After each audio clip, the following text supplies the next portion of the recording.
Well, my name's Nick, and my job is an animator.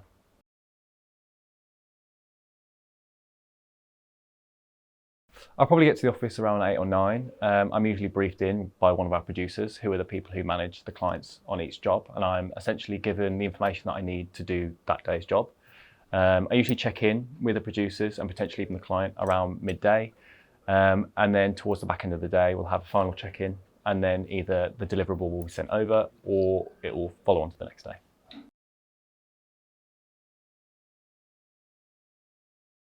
I think animating, the core skills are definitely creativity first and foremost, but I also think kind of taking a step back and being patient with your own ideas and letting them grow is very important as well.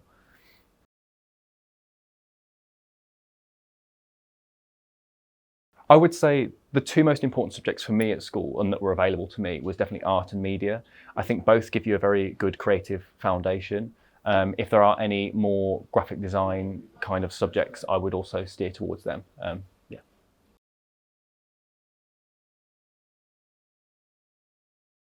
So essentially the subjects I did at school were art and media. And then I wasn't really sure what side of, I knew I wanted to do art, but I wasn't sure what side of art I wanted to do.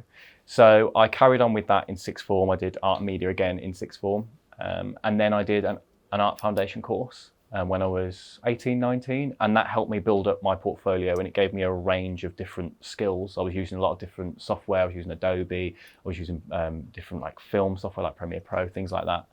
And then I went on to university and I did a degree in graphic design. And at the time, I didn't actually want to do animation. It was only when I started my first job at my old agency in which I kind of realized I kind of really enjoy this. And that's what led me here today.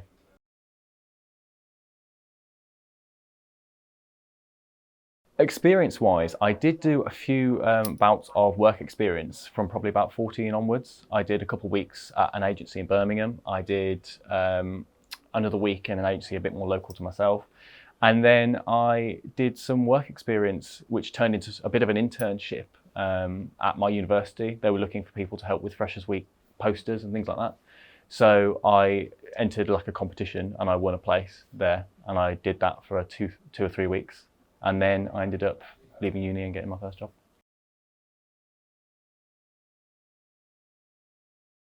I think what interested me in a role which is very creative is I'm not the kind of person who wants to sit in front of a computer and sort of answer emails all day, essentially. I need a bit more stimulus when I'm working. I like to be creative. I like to throw ideas around. And working with other people, such as myself, you end up with really, really good ideas. And that to me is just a great work environment.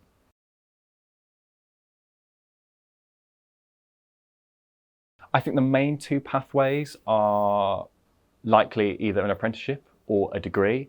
However, I would say that other pathways are generally experience. When I was doing work experience, that gave me a great foundation to, first of all, decide what I wanted to go into. And second of all, looks great on the CV.